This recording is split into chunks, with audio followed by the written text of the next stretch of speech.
నేను నా ఫ్రెండ్ అయితే ఇస్కాన్ టెంపుల్‌కి వెళ్ళామండి. అక్కడ దేవుని దర్శనం చేసుకున్నాం. వెళ్ళిన తర్వాత పై ఫ్లోర్‌లో మాత్రము గురువు ప్రవచనాలు జరుగుతూ ఉన్నాయండి.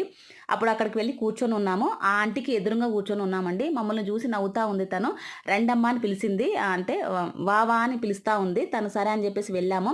వెళ్ళిన తర్వాత తమిళ్‌లో పిలుస్తా ఉంది మమ్మల్ని. ఎందుకో అనుకున్నాను. తర్వాత బొట్టు పెట్టుకోండి అమ్మా అన్నది. ఇక నేను వీడియో తీసుకుంటానా ఆంటీ అని చెప్తే సరే తీసుకోమ్మా అన్నది. ఫస్ట్ అయితే తనకు పెట్టండి అమ్మా అని చెప్పాను. తను నా ఫ్రెండ్‌కైతే పెట్టింది. ఆ తర్వాత నాకు పెట్టింది. నవ్వుతూ ఎంత చక్కగా పలకరించిందంటే తను ఎక్కడనో మనకి కనెక్ట్ అయిపోయి మనకి ఎప్పుడో పరిచయం ఉన్నట్టు అనిపించిందండి. మన సొంత పక్కింటి వాళ్ళో, ఎదురింటి వాళ్ళో అన్నట్టుగానే మాట్లాడింది ఆ ఆంటీ. నాకు రెగ్యులర్‌గా పరిచయం ఉన్నట్టే అనిపించింది. కానీ ఆమెనైతే ఎప్పుడూ చూడలేదు. అలా అనిపిస్తూ ఉంటుందండి. కొంతమంది అలా తారసపడుతూ ఉంటారు. అప్పుడప్పుడు మనకి ఎక్కడో ఏ జన్మలో ఆ సంబంధం ఉంటదో ఏమో తెలియదు. అలా మాట్లాడి దగ్గరికి పిలుచుకొని ఆమె బ్లెస్సింగ్ ఇవ్వడం అయితే చాలా సంతోషం వేసింది. Thank you aunty.